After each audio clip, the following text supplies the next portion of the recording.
Reserve bank of India स्थापित करने में बाबा साहब अम्बेडकर का योगदान था। कितने लोगों को पता है? हिंदू कोड बिल में महिलाओं के लिए इतना बड़ा स्थान देने में बाबा साहब अम्बेडकर का योगदान था। आज हमारे देश के अंदर महिलाओं को जो बराबरी का अधिकार मिला है, उसमें बहुत बड़ा योगदान बाबा साहब अम्बेडकर का है। भारत में किसानों की जो दुर्व्यवस्था थी, किसानों की बदहाली के बारे में आवाज उठाई, उसके बारे में हमारे में से कितने लोगों को पता है? वो इतनी बड़ी हस्ती थे, इतने महान व्यक्ति थे, कहीं ना कहीं उनको एक तरह से दलितों का नेता बना के हमने उनके दायरों को बहुत संकुचित कर दिया।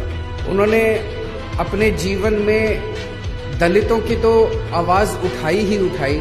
वो खुद उस समाज से आते थे, उन्होंने खुद अपने जिंदगी में बहुत संघर्ष किया, लेकिन उन्होंने समाज के हर उस वर्ग की आवाज उठाई जो समाज का वर्ग दबा हुआ था, कुचला हुआ था और जो अन्याय झेल रहा था।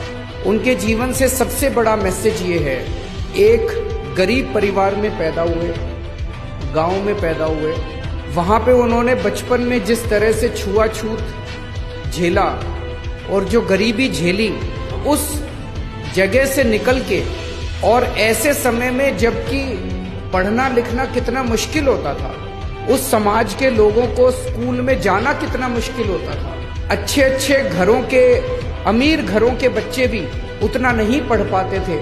ऐसे में बाबा साहब अम्बेडकर ने इतने गरीब परिवार से निकल के और डबल डॉक्टरेट की डिग्री ली, कोलंबिया यूनिवर्सिटी से पीएचडी की और लंदन स्कूल ऑफ इकोनॉमिक्स से पीएचडी की। मैं समझता हूं आज की डेट में भी 2019 में कोलंबिया यूनिवर्सिटी से और लंदन स्कूल ऑफ इकोनॉमिक्स से, दोनों से डिग्री लेना, डॉक्टरेट की, पीएचडी की, हर व्यक्ति के बस की बात नहीं है। रिजर्व बैंक ऑफ इंडिया स्थापित करने में बाबा साहब अम्बेडकर का योगदान था। कितने लोगों को पता है?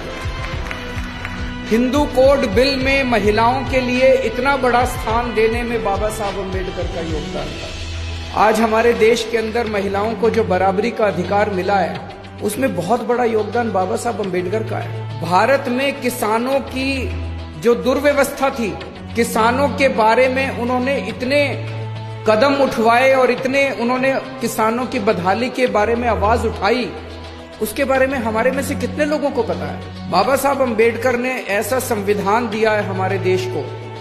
आप सोच के देखिए, 1947 में जब देश आजाद हुआ था, पूरे देश के ऊपर छोटे छोटे इतने राजा महाराजा थे। सरदार पटेल ने देश के अंदर घूम घूम के सारे देश को इकट्ठा किया, एक भारत बना।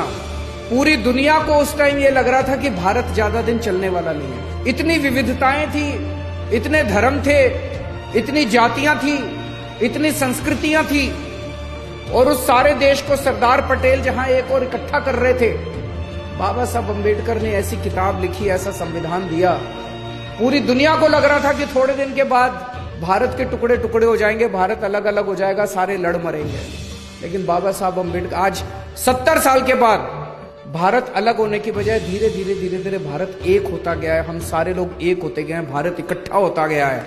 और ये इस किताब की वजह से है, जो संविधान बाबा साहब अम्बेडकर ने इतना खूबसूरत संविधान लिखा, जिसमें सबकी एकता की बात है, सबकी आजादी की बात है, बोलने के अधिकार की बात है, सबकी बराबरी की बात है, जीने के अधिकार की बात है।